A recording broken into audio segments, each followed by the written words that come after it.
ऐसा है कि प्लास्टिक मुक्त का अर्थ है कि जीव को आप रक्षा कर रहे हैं। जीव जंतुओं के लिए, सारे जीव के लिए प्लास्टिक उपयोगी नहीं है, जानलेवा है। इसलिए प्लास्टिक पूरी तरह से हम लोग 20 साल से पीछे पड़े हैं।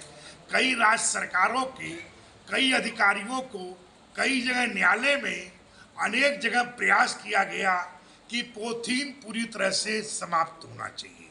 कारण कहीं गौ माता है, कोई और जीव है, कोई वन प्राणी है, कोई जमीन में रेंगने वाले हैं, कहीं पोवा खाकर, कहीं लड्डू खाकर, कहीं कुछ और जीव जंतु खाकर जो पॉलीथीन में खाए, लोगों ने आधा फेंक दिया, वो जीव जंतु खा के अपने प्राण को धो दिया। तो पॉलीथीन वो विषधर है जो कि कहीं बीज को पड़ जाए, आम है, गेहूं है, चना है, हमारी फसल है, कोई बीज प्लास्टिक में पड़ जाता है। तो इसलिए जीव मात्र और पर्यावरण के लिए प्लास्टिक बहुत बड़ा शत्रु है। इसलिए इसका निर्णय को, क्योंकि हम तो 20 साल पहले से चाहते थे, इसलिए प्रस्ताव को हृदय से मैं बधाई देता हूं, शुभकामना देता हूं और हृदय से इसका हम सम्मान करता हूं। पहली बात यह है, इसके बारे में भी आज से नहीं, हम 77 से और हर जगह मेरे पास भारतवर्ष में, चाहे वो प्रयागराज है, चाहे उज्जैन है, नासिक है, हर धार्मिक शहरों में खुला रूप से मैं अपना विचार व्यक्त करता हूं। चाहे व्यक्ति शासक कोई होता है, मैंने उमा भारती जी से उज्जैन के बारे में, महेश्वर के बारे में, ओमकारेश्वर के बारे में 4 शहरों के लिए मांग किया था। 2003 में उमा भारती जी ने दिया था। 98 में जब हम कुंभ मेला में थे, हरिद्वार का मेला हमने किया, उस समय गंगा जी की सफाई से लेकर अब पॉलीथीन उठाने से लेकर अनेक प्रकार का हम उसका तहे दिल से ये मानता हूँ कि किसी के लिए खाना पीने का विरोधी नहीं। अगर किसी मस्जिद के सामने सुअर की दुकान न खोला जाए, इसलिए किसी मंदिर के सामने गौ कसी की दुकान न खोला जाए। एक तरह आपको हम ये नहीं कहते हैं आप बौद्ध हैं, जैन हैं, कौन क्या है, हम उसका विरोधी नहीं है। अगर मैं आपकी आत्माओं का सम्मान करता हूं तो आपको ही मेरे आत्मा का सम्मान करना चाहिए। इसलिए मैंने उनको त्र्यंबकेश्वर में भी हमने अपना विचार जहां भी होता है व्यक्त करता हूं। त्र्यंबकेश्वर में प्रस्ताव पास कराया, उसके बाद इलाहाबाद में गणेश लाला जी मेहर बने, उनसे प्रस्ताव पास कराया, हरिद्वार में प्रस्ताव पास कराया।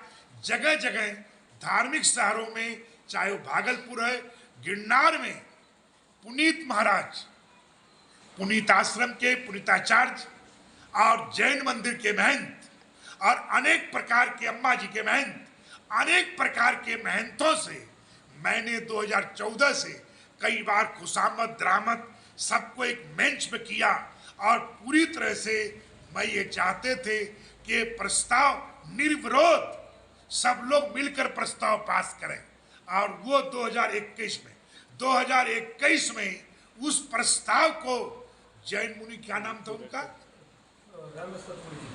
जैन हेम वल्लभपुरी जी महाराज, हेम वल्लभपुरी जी महाराज जैन मंदिर के महंत का ओर से प्रस्ताव आया कि गिरनार को लेकर कमंडल कुंड से लेकर गिरनार दरवाजे तक लेकर सारे जगह लेकर, मतलब जो है पूरी तरह से अंडा मांस और रात्रि निवास किसी प्रकार का, उनको जो लोग हैं उनको हमारी भावनाओं को देखते हुए हम आपकी भावनाओं को सम्मान करता हूं। तो इन जगहों पर जहां मेरा पवित्र है, यहाँ पे अंडा मांस या किसी प्रकार का ये व्यवहार जून घोषित किया गया। ये प्रस्ताव उनके तरफ से आया, पुनीत महाराज ने उसका समर्थन किया। क्यों? और महाराज ने अनुमोदन किया। पुनीत महाराज पुनीतिचार्य जो महाराज थे, उन्होंने वल्लभ जी का, जैन महंत जी का, महात्मा जी का समर्थन था, प्रस्ताव था, उन्होंने समर्थन किया। अनुमोदन अम्मा जी महंत जी ने, तनसुख गिर जी महाराज ने किया। बाकी सर्वसम्मत से मुक्तानंद जी महाराज, शेरनाथ जी महाराज, सारे महात्माओं ने एक सुर में सारे प्रस्ताव पास हुआ उसमें जो लोग भी धर्मगुरु थे सारे लोग शामिल थे। ये प्रस्ताव प्राचीन था। मैंने मुख्यमंत्री को, कलेक्टर साहब को, सारे अधिकारियों को रज्जू किया, सबको प्रार्थना पत्र दिया। नगर निगम, उस टाइम मेयर कौन थे भाई, क्या गया, देवर भाई गोयल थे, मसलूक भाई थे, उन सबसे मैंने आग्रह किया और सबको कागज रसीद दिया था और सब लोगों से कहा था।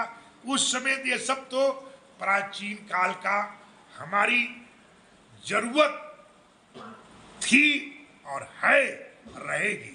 एक दूसरे का सम्मान के लिए हम विश्वास रखता हूं कि वो लोग जो भी हैं सब हमारे थे, हमारे हैं, सबको अपना मैं समझता हूं और विश्वास करता हूं लोग भी हमें अपना मानेंगे और इस प्रस्ताव को सभी लोग मतलब जो है अपने ध्वनि से समर्थन करेंगे, इतना हमारा विश्वास भी है।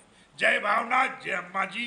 पूरी तरह से यहाँ पे अंडा मांस किसी प्रकार का भावनाथ तलेटी गिरनार पर्वत के 3 किलोमीटर के आसपास नहीं बिकना चाहिए, ये मेरी बात।